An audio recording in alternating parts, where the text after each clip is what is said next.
Olá! Neste vídeo, vou te mostrar como sair das contas em Mobile Legends. Para fazer isso, clique no ícone do seu perfil, no canto superior esquerdo, depois vá em Contas, depois Centro de Contas. E agora você pode ver Desconectar, conta de terceiros. Clique nisso, e agora você pode selecionar a conta que deseja desconectar. Vou desconectar a conta do Google, então você pode desconectar pela conta conectada ou pelo e-mail conectado.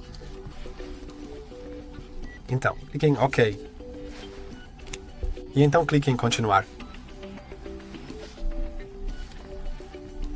Agora você realmente precisará fazer login na conta para confirmar, e então sua conta será removida.